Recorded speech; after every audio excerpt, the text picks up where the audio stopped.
તો આજે આ પ્રશ્ન જે કરાવું તમારે કેટલી વાર લખીને આવવાનું છે? 5 વાર.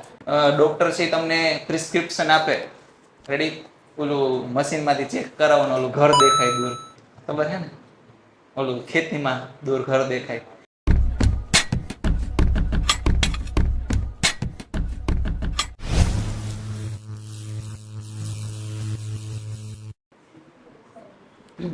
તો લાસ્ટ લેક્ચરની અંદર આપણે ગોળીય સપાટી પાસે વક્રી ભવન વાળું સૂત્ર કર્યું હતું, જે જોરદાર આઈએમપી હતું. તો એનથી બી જોરદાર આઈએમપી કયો ક્વેશ્ચન આજે કરશી? લેન્સ મેકર્સ ફોર્મ્યુલા, બરોબર, કે જે 4 માર્ક્સમાં બહુ બધી વાર બોર્ડમાં પૂછાઈ ગયેલો છે, માર્ચમાં બી અને જૂનની એક્ઝામમાં બી પૂછાઈ ગયેલો છે. રેડી? તો જો કે જોરદારથી બી જોરદાર છે એ તો ખબર પડી ગઈ, તો તમને ખબર પડી ગઈ છે કેટલું ઇમ્પોર્ટન્ટ છે. સૌથી પહેલા તો ગઈકાલે ઓલો પ્રશ્ન કરાવ્યો હતો એ તમે 3 વાર લખી આવ્યો છો, 4 વાર કેટલી વાર કીધું કે કીધું જ નતું? ઓકે, આવી તો પહેલા થઈ ગયું નહીં, ગઈ લાસ્ટ લેક્ચરમાં તો એના દાખલા જ કર્યા. Okay, done. તો આજે આ પ્રશ્ન જે કરાવું તમારે કેટલી વાર લખીને આવવાનું છે? 5 વાર, બરોબર. 6ઠી વાર તમારે આવીને મોઢે લખવાનું થશે, બરોબર. એ બધાને ફરજિયાત આ પ્રશ્ન આવડવો જોઈએ. એનું રે ડાયાગ્રામ થોડુંક એક વખત સમજવું ડિફિકલ્ટ છે, બાકી એમાં કંઈ અઘરી વાત નથી. પ્રેક્ટિસ કરો, ગમે એ ડેરિવેશન હોય ને 5 વાર લખો, 10 વાર લખો એટલે આવડી જ જાય. ખ્યાલ આવે છે કે નહીં? પણ એના માટે થોડું ઘણું સમજેલું હોવું જોઈએ. ડન. ચાલો, તો નેક્સ્ટ ક્વેશ્ચન આપણે સ્ટાર્ટ કરશી ડેરિવેશન, બરોબર. લેન્સ મેકર્સ ફોર્મ્યુલા,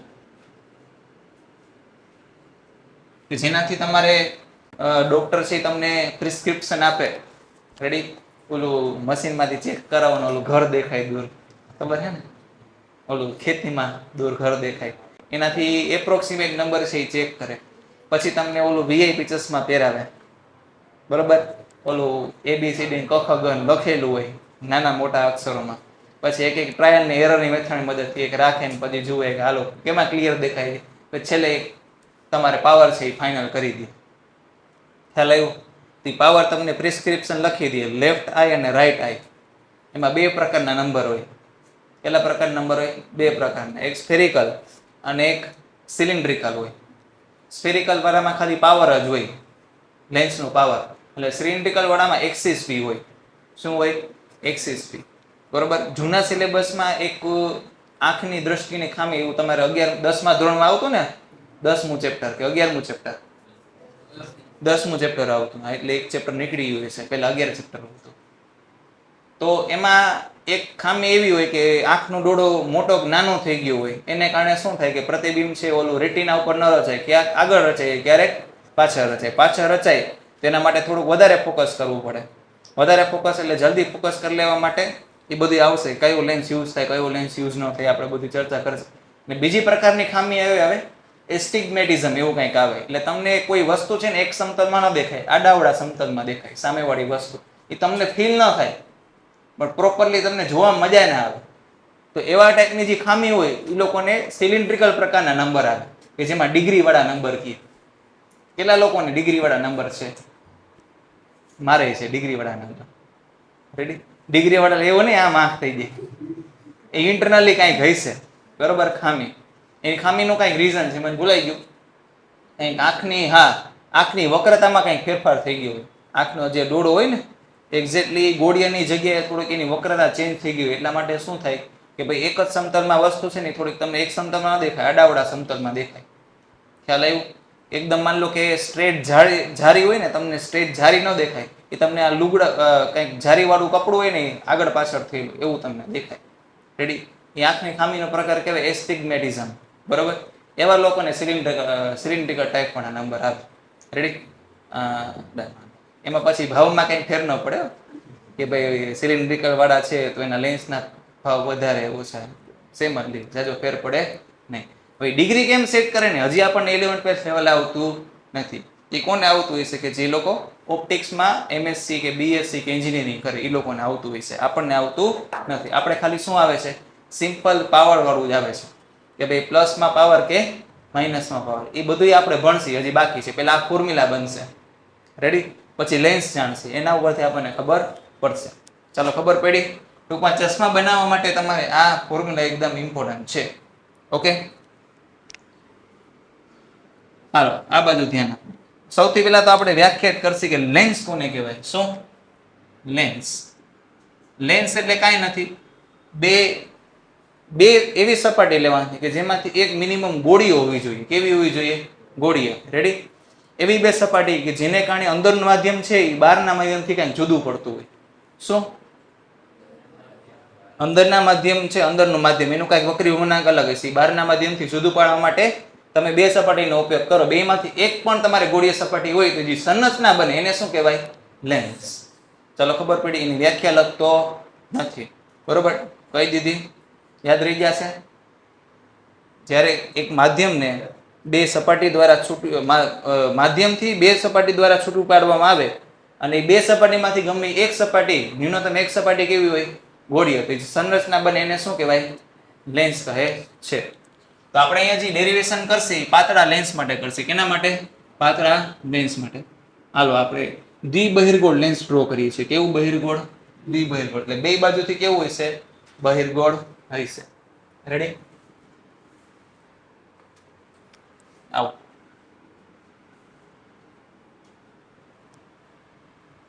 હવે સૌથી પહેલા આપણે જે અહીંયા મેં ડ્રો કર્યો હતો લીટો, એ શું હતો? મુખ્ય અક્ષ. મુખ્ય અક્ષની વ્યાખ્યા શું હતી અરીસામાં? કોઈને યાદ છે?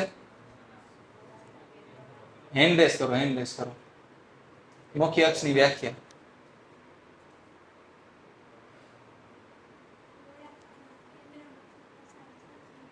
એ તો ગોળાકારમાંથી અનંત, એક બિંદુમાંથી તો અનંત રેખાઓ પસાર થાય. બીજું બિંદુ કેવું પડે? બીજું કયું?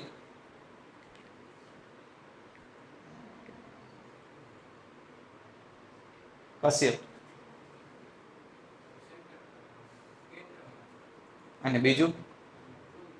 હા, વક્રતા કેન્દ્ર સી અને ધ્રુવ પી માંથી પસાર થતી કાલ્પનિક રેખાને શું કહેવાય? અરીસાની મુખ્ય અક્ષ. તો અહીંયા તમારે શું આવશે? કે લેન્સનું ઓપ્ટિકલ સેન્ટર અને કેમાંથી પસાર થતી? સી માંથી પસાર થતી રેખાને શું કહેવાય? મુખ્ય અક્ષ. આ વ્યાખ્યા લેન્સમાં નહીં હાલે. લેન્સમાં વ્યાખ્યા કેવી રીતના આપવાની કહું? 10મા ધોરણમાં આવી ગયું. બરોબર, કે તમારે આ માની લો કે ઓબ્જેક્ટ અહીંયા રાખી તો પ્રકાશનું કિરણ આમ આપાત થશે ને. રેડી? તો આને આપણે શું કહી દઈએ? Surface number 1. S1 એટલે શું છે? સરફેસ 1. અને આ શું થશે? સરફેસ 2. સરફેસ 1 જે ગોળામાંથી બનેલું છે એ ગોળાનું કેન્દ્ર અહીંયા ક્યાં કહીશે? જેને આપણે શું નામ આપશી? C1. કેમ કે પેલી સપાટીનું કેન્દ્ર છે ને. રેડી? જોજો, ડાબી બાજુ એને 1 નહીં આપવાનું. પેલી સપાટીના કેન્દ્રને શું આપવાનું? C1. અને બીજી સપાટીના કેન્દ્રને શું નામ આપવાનું? C2. ઓકે, અત્યારે ઓબ્જેક્ટને ભૂલી જાઓ. આ C2 નું કઈ કેન્દ્ર હશે અહીંયા ક્યાં. તો C1 C2 માંથી પસાર થતી કાલ્પનિક રેખાને શું કહેવાય? મુખ્ય અક્ષ. હાલાકી વ્યાખ્યા છે એ પૂછાતી નથી પણ આપણને ખબર હોવી જોઈએ. રેડી? C1 C2 માંથી પસાર થતી કાલ્પનિક રેખાને શું કહેવાય? લેન્સની મુખ્ય અક્ષ. અને લેન્સને જે મધ્યબિંદુ પાસેથી કટ કરી એને કહેવાય ઓપ્ટિકલ સેન્ટર એટલે પ્રકાશીય કેન્દ્ર. O ઊંધું છે. O અને C ની મદદથી C1 અથવા C2 ની વ્યાખ્યાયિત નથી થતો. C1 C2 ની મદદથી O વ્યાખ્યાયિત થાય છે. ખ્યાલ આવ્યો? એટલે પહેલા વ્યાખ્યા કોની આવશે? C1 C2 ઉપરથી મુખ્ય અક્ષની. અને અરીસાના મધ્યબિંદુને જે જગ્યાથી પસાર થાય એને શું કહેવાય? ઓપ્ટિકલ સેન્ટર અથવા તો પ્રકાશીય કેન્દ્ર. બરોબર? હાલો અત્યારે ઘડીક ભૂલી જઈએ. માન લો સરફેસ આ છે A B C અને આ પાછળ સરફેસ છે A D C. Okay, optical સેન્ટરને અત્યારે હું નામ આપી દઉં છું O ડેશ. કેમ કે ઓબ્જેક્ટને હું કહેવાનું છું O. શું કહેવાનું છું? O. બહારના માધ્યમનું વક્રી ભવનાંક છે n1 અને અંદરના માધ્યમ એટલે એનું વક્રી ભવનાંક એટલે રિફ્રેક્ટિવ ઇન્ડેક્સ શું છે? n2. તો જો n2 ને સેપરેટ કરતી બે એવી ગોળીય સપાટી છે એટલે એને શું કહેવાય? લેન્સ. અને એ લેન્સ કેવો છે? પાતળો લેન્સ. હવે ખરેખર છે ને પ્રકાશનું કિરણ પહેલા માની લો કે આમ જાય છે. આ પ્રકાશનું કિરણ તો હોહરું આવેલું જાય. કેમ કે જો આ લંબ રૂપ અહીંયા લંબ પસાર થશે ને, આમાં બી લંબ. આ તો સીધે સીધું થાય એટલે મોરે મોરું. રેડી? બે વાત ખબર નો હાલે. હાલો અત્યારે બાજુ ક્યાં હતા આપણે? અહીંયા.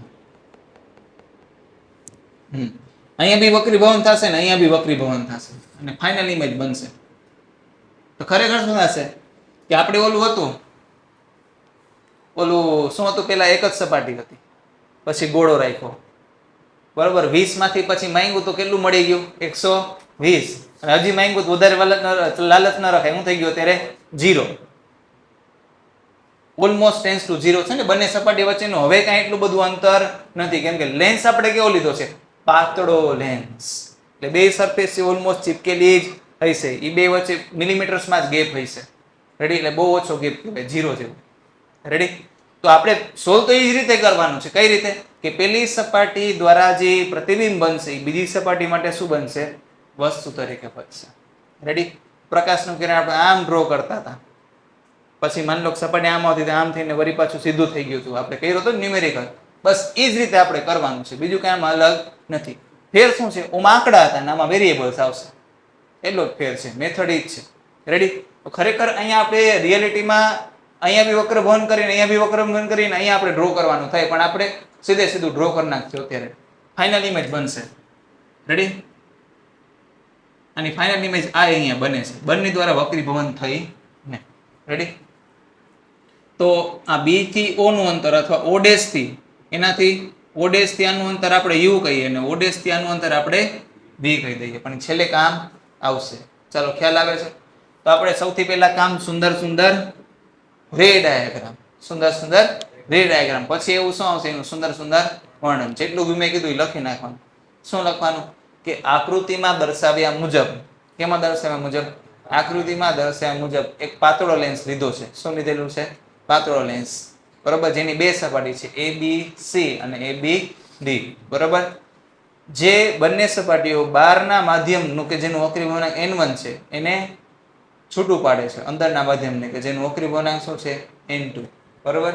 હવે વસ્તુને માધ્યમ બહારના માધ્યમમાં રાખતા, બરોબર, તેના દ્વારા તેમાંથી નીકળતા પ્રકાશના કિરણોનું બંને સપાટી દ્વારા વક્રીભવન થઈને અંતિમ પ્રતિબિંબ શું બને છે? I. ચાલો, ખ્યાલ આવ્યો? ઓકે. હવે આપણે એવું લખી, પેલી સપાટી પાસે વક્રીભવન. કેટલામી સપાટી પાસે?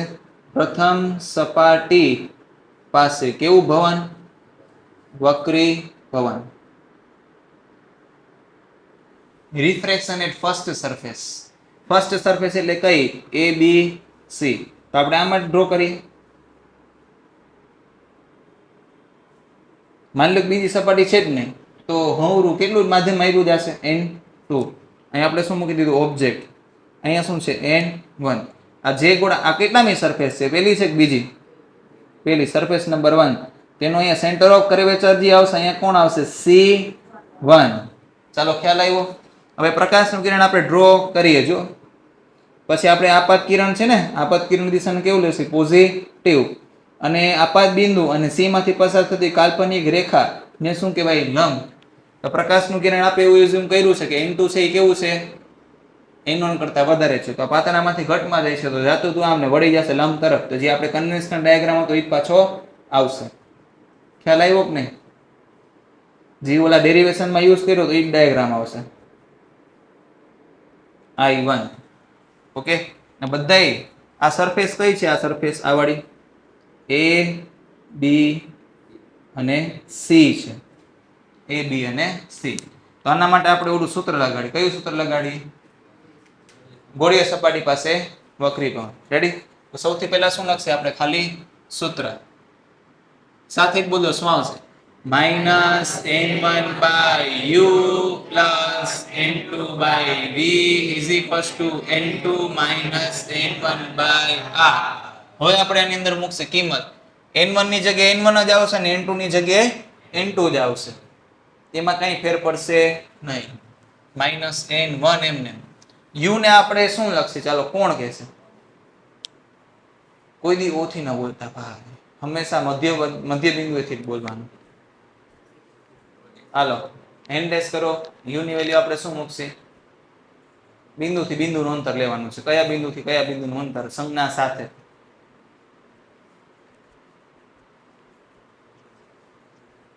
પ્રતિ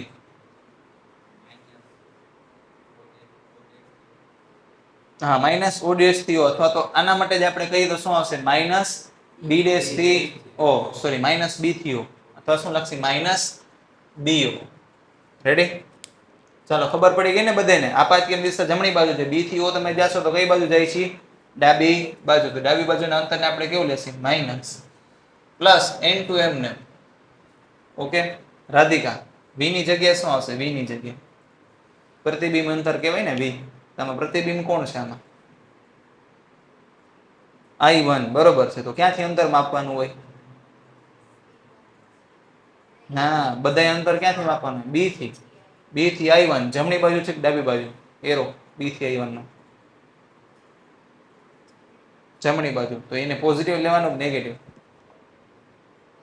પોઝિટિવ. બરોબર છે. તો v બરાબર શું હશે? પ્લસ B થી I1. Ready? Is equals to n2 minus n1. Aryan, r ની જગ્યાએ શું આવશે? ક્યાં ગયું? r ની જગ્યાએ શું આવશે? r એટલે ક્યાંથી ક્યાંનું અંતર હોય?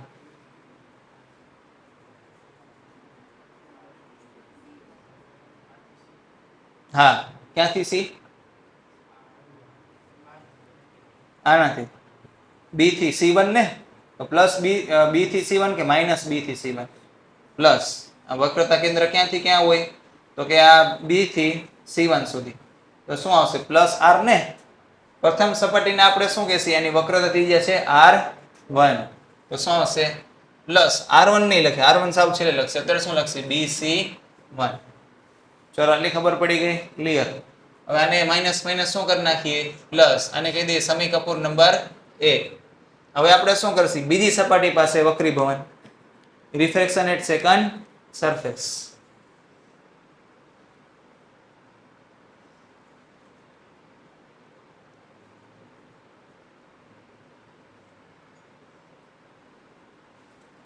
Refraction at second surface. બીજી સપાટી એટલે કઈ છે? ADC. તો પેલા સરફેસ ADC બનાવીએ. શું બનાવીએ? Surface ADC. હાલો, આ થઈ જશે A, આ થઈ જશે D, આ થઈ જશે C. આ પોર્શન બને. ઓકે નિકુંજ, આ બાજુનું માધ્યમ છે ને વક્રીભવનાંક શું આવશે?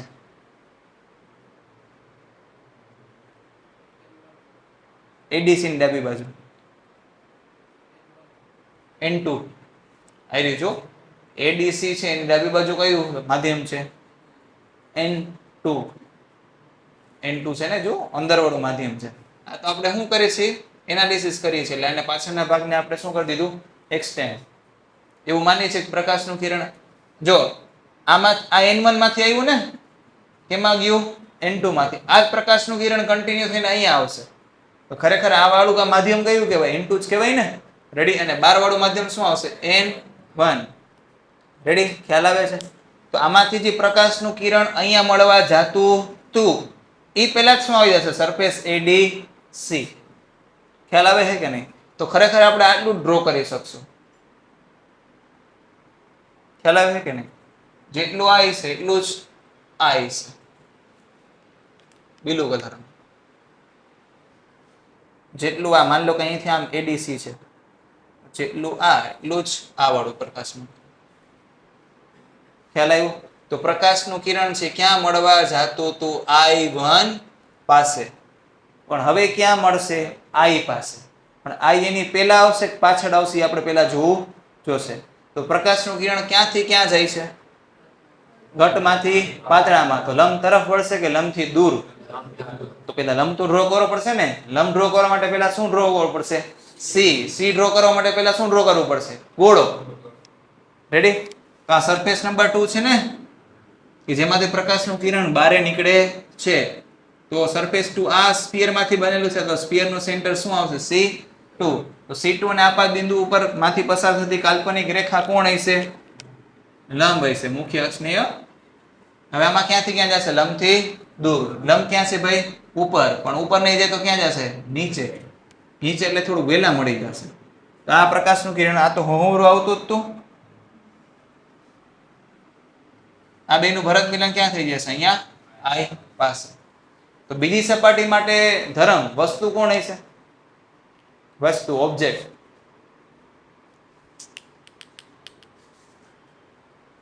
C2 તો સેન્ટર હોય ભાઈ. બીજી સપાટી માટે વસ્તુ, ઓબ્જેક્ટ ફોર સેકન્ડ સરફેસ. જે ફર્સ્ટ સરફેસ નું ઇમેજ છે હે એ જ કરીએ ને. પહેલી સપાટીનું જે પ્રતિબિંબ બીજી સપાટી માટે વસ્તુ હોય છે. પહેલી સપાટીનું પ્રતિબિંબ કોણ છે? I1. તો બીજી સપાટી માટે શું બનશે? વસ્તુ એટલે કે ઓબ્જેક્ટ. બરોબર. પછી અનિલ એનું ઇમેજ શું બનશે સેકન્ડ સરફેસ માટે?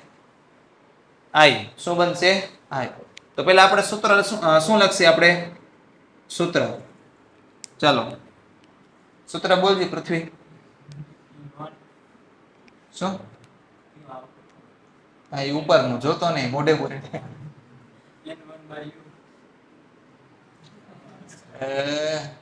Minus n1 by u, minus n1 by u, પછી n2 બાય v.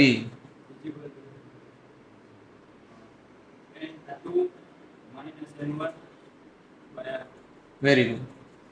હવે તમે જોવા જાઓ તો n1 એટલે કયું માધ્યમ? જેમાંથી પ્રકાશનું કિરણ આવે. અને n2 એટલે જેમાં જાય. તો અહીંયા ક્યાંથી આવે છે?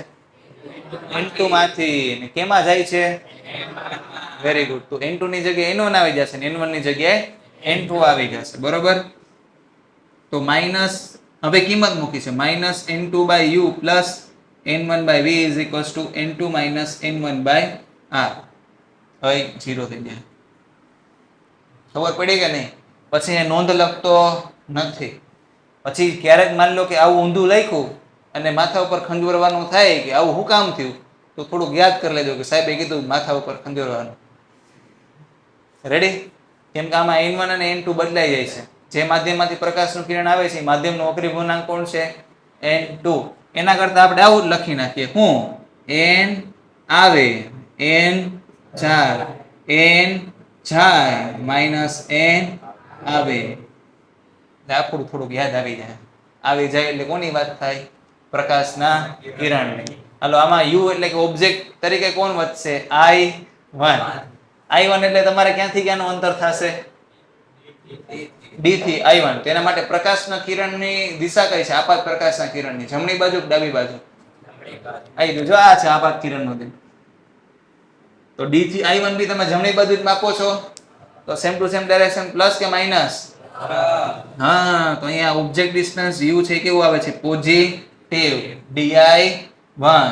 ચાલો પછી v શું આવશે? v d થી I. શું આવશે? d થી I. અને આપણે r ની વાત કરીએ, r2 આ થશે ને? ઓકે. તો r2 છે એ ક્યાંથી ક્યાં છે? પ્લસ કે માઇનસ? સરસ. આપાત કિરણની વિરુદ્ધ દિશામાં છે. Minus dc2. રેડી? હાલો હવે એ ખરેખર છે ને b અને d કેવા છે? એકદમ નજીક નજીક છે. કેવા છે? એકદમ નજીક નજીક. તો મન કેવો છે કે આ ત્રણેય ટર્મ માંથી કઈ જગ્યાએ હું b લખું તો મને થોડો ફાયદો થશે? આને જોઈને કહેજો. એટલે d ની જગ્યાએ જ લખવાનું, પણ આ ત્રણ માંથી એક જ જગ્યાએ મારે મૂકવાની જરૂર પડશે. એ તો કોક એકમાં ના પડે તો બીજું કોક બોલશે, બીજામાં ના પડે તો ત્રીજું સાચું જઈશે. થોડું વિચારીને બોલો, હરખ નીરખીને જુઓ. I1 વાળું જો, I1 વાળું બે માં ટર્મ કોમન છે કે નહીં? તો આમાં di1 ની જગ્યાએ bi1 મૂકી દઉં તો અહીંયા શું બનશે? માઇનસ n2 બાય bi1 ને આ કેટલું છે? Plus n2 by bi1. Add કરીશ તો ઉડી જશે. ખ્યાલ આવે છે કે નહીં? અહીંયા લખી નાખી. અહીં ક્યાં? અહીં લેન્સ પાતળો હોવાથી, લેન્સ કેવો હોવાથી? ઓહો આ કપાઈ ગયું. વાંધો નહીં, હાલો એમાં આવશે. આવે છે કે નહીં? જો આવે છે અહીં સુધી. જો આંગળી આવી જાય છે, આવી ગયું. હા તો અહીંયા લખી નાખી સરફેસમાં. પેલો પોર્શન ક્રોપ નહીં કરો, પેલા કરી લેવાની જરૂર છે. હાલો, લેન્સ પાતળો હોવાથી આપણે di1 ની જગ્યાએ શું લખી શકીએ? Approximately bi1. અને માઇનસ આમાં ઉપર આવવા દઈએ. શું કામ? તો કે n2 માઇનસ n1 જેવું ટર્મ બની જશે. ખ્યાલ આવે છે કે નહીં? બરોબર. અડધી કલાક થવા આવી છે. બંધ કરીને ચાલુ કરી થઈ ગયું. ચાલો હવે ધૂનમાં આવી છે ને તો પછી સીધું કટ થઈ જાય. માઇનસ n2 બાય di1 ની જગ્યાએ શું આવશે?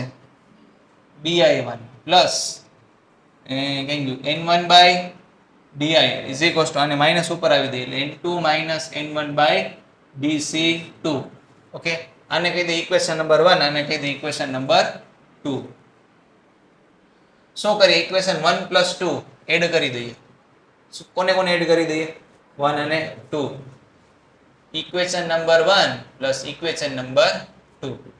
તો ડાબી બાજુ એડિશન થશે. તો ડાબી બાજુ એડિશન કરવામાં જો -n2 by bi1 ને +n2 by bi1 એટલે આ તો બે ઉડી જ જશે.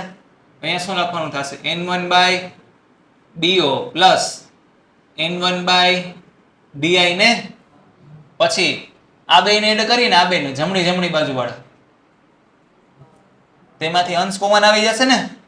શું આવશે? n2 n1 બ્રેકેટમાં શું આવશે? તો કે 1 by dc1 plus 1 by dc2. ચાલો ખ્યાલ આવ્યો? ખબર પડી ને? હવે આપણે શું કરશી? n1 ને કોમન કાઢી લઈએ અને ક્યાં જવા દે? આના છેદમાં. તો 1 by do plus 1 by di. n1 ને કોમન કાઢી લીધો, આના છેદમાં આવશે એટલે કે n2 minus n1 upon n1. Okay, 1 by dc1 plus 1 by dc2. આ છે લેન્સ મેકર્સ ફોર્મ્યુલા. પછી બહુ વિચિત્ર, આ કેમ યાદ રાખવું? કંઈક યુ ને આ બધું હોય તો કંઈક કયો. એ લેન્સ મેકર ફોર્મ્યુલા ખાલી આ કન્ડિશન માટે છે. કઈ કન્ડિશન માટે? માત્ર આ જ કન્ડિશન માટે. તો એ બધી કન્ડિશન માટે લાગુ પાડી શકાય એના માટે આપણે શું કરવું પડશે? યુનિવર્સલી લાગુ પાડી શકે એના માટે યુવી ના ફોર્મમાં. તો એ કઈ રીતે? એ પેલા શું કરવું પડશે? એમને એમ યુવી પધરાવી દેવાનું કે તંત્ર મંત્ર કરીને પધરાવાના થાય? તંત્ર મંત્ર શું છે? એ શું લગાડીને આપણે યુવી મૂકવાનું થાય? સંજ્ઞા પદ્ધતિ. શું લગાડવાની? સંજ્ઞા પદ્ધતિ. આપણે ચર્ચા બહુ બધી વાર કરેલી છે ને કે આ ઇક્વેશન છે આ કન્ડિશન માં હશે, બટ યુનિવર્સલી ચલાવવા માટે આપણે શું મૂકવું જોશે? સંજ્ઞા પદ્ધતિ. રેડી? તો ખરેખર તમે જોવા જાઓ તો b થી o શું છે? Object distance u, but u plus u લેશે કે માઇનસ u? કેમ કે આપાત કિરણ દિશા આ બાજુ છે ને પોઝિટિવ, તો b થી o શું આવશે? Minus u. તો માઇનસ 1/u થઈ જશે. પછી d થી i એટલે શું છે? Plus v. શું છે? Plus v. ને પ્લસ ન લખો તો ચાલે. ઇઝ ઇક્વલ્સ ટુ આ એમને રહેવા દે n2 minus n1 by n1. Okay, b થી c1 આપાત કિરણની દિશામાં છે તો શું લેવાનું? Positive r1. રેડી? પછી d થી c2 આપાત કિરણની વિરુદ્ધ દિશામાં છે તો શું લેશી? -r2. માઇનસ ઉપર જવા દો. રેડી? હવે કેન્દ્ર લંબાઈની વ્યાખ્યા શું છે? કે કોઈ આપણને ખબર જ છે કે આ બધી જે કથા હાલવાની છે કોના માટે હાલે છે? પેરેક્સિયલ કિરણો માટે. કોના માટે? પેરેક્સિયલ કિરણો. અને પેરેક્સિયલ કિરણો આપણે ધ્યાનમાં લીધું હોય તો જ આપણે આ ઇક્વેશન યુઝ કરી શકીએ ને. કેમ કે આ ઇક્વેશન જ શું આપણે ધારીને કર્યું હતું કે આ બાદ તમામ કિરણો કેવા હશે? પેરેક્સિયલ. તો આપણને ખબર જ છે કે પેરેક્સિયલ કિરણો જે મુખ્ય અક્ષને સમાંતર આવે તો એ ક્યાંથી આવતા હશે? અનંત અંતરેથી. તો એ આપણને ખબર છે ક્યાં ભેગા થાય? કેપિટલ F ઉપર. રેડી? તો કેપિટલ F ઉપર ભેગા થાય તો એના માટે જે તમારે અંતર હશે કેટલું અંતર હશે? કેન્દ્ર લંબાઈ જેટલું. કેટલું હશે? કેન્દ્ર લંબાઈ જેટલું. એટલે પ્રતિબિંબ ક્યાં મળશે? F ઉપર. એટલે કે કેટલા અંતરે? સ્મોલ f જેટલા અંતરે. તો આપણને ખબર છે કે વ્યાખ્યા પરથી, કેના પરથી? વ્યાખ્યા પરથી કે તમે એવું લખો કે જો u બરાબર -ઇન્ફાઇનાઇટ તો v બરાબર શું લખવાનું હોય? Plus f. Ready? -1 upon -infinite plus 1 by v ની જગ્યાએ f. એ શું થઈ જશે? n2 n1 by n1 1 by r1 -1 by r2. 1 by infinite એટલે કેટલું થઈ જશે? 0. આ શું થઈ જશે? 1 by f is equals to, સાથે બોલજો, 1 by f is equals to n2 minus n1 by n1 1 by r1 minus 1 by r2. આ ફોર્મ્યુલા છે કયો? Lens makers formula. ટના ટન. આને કહેવાય લેન્સ મેકર્સ ફોર્મ્યુલા. રેડી? ચાલો એમાં મિરર N2 શું છે? N2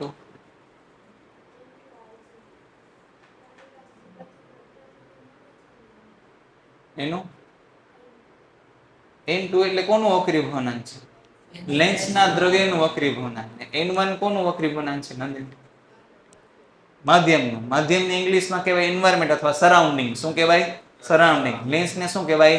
lens. બરોબર. તો આને આપણે આ રીતે બી યાદ રાખી શકીએ. 1/f n લેન્સ ને n lens minus n surrounding upon n surrounding 1/r1 minus 1/r2. તો આને આપણે આવી રીતના બી લખી શકીએ.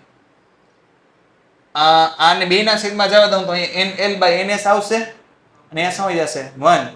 તો n2/n એટલે શું લખાય? n21 લખાય. n2/n એટલે n21 એટલે કે બે નું એકની સાપેક્ષે વક્રી ભવનાંક. તો આપણને ખબર છે nl/ns તો એ શું લખાય? nls. રેડી? લેન્સ નું માધ્યમની સાપેક્ષે વક્રી ભવનાંક -1 1/r1 -1/r2. હવે જો માની લો બહારનું માધ્યમ છે, અંદરના માધ્યમનો વક્રી ભવનાંક આપણે ચોખવટ ન કરી, ખાલી કહી દઈએ n ને બહારનું કાંઈ નથી તો શું હશે? હવા. તેના માટે તમે અહીંયા શું લખશો? n લેન્સની જગ્યાએ n -1/1. તો ખાલી એટલું લખો ને n-1. શું લખો? ખાલી n-1. તો n ની જગ્યાએ શું મૂકી દેવાનું? nls. તો કે અંદરના માધ્યમનું બહારની માધ્યમની સાપેક્ષે વક્રી ભવનાંક. ઓકે. હવે આને કહી દઈએ ઇક્વેશન નંબર 3, આને કહી દઈએ 4. રેડી? 3 અને 4 સરખાવતા. જબા બરાબર જબા.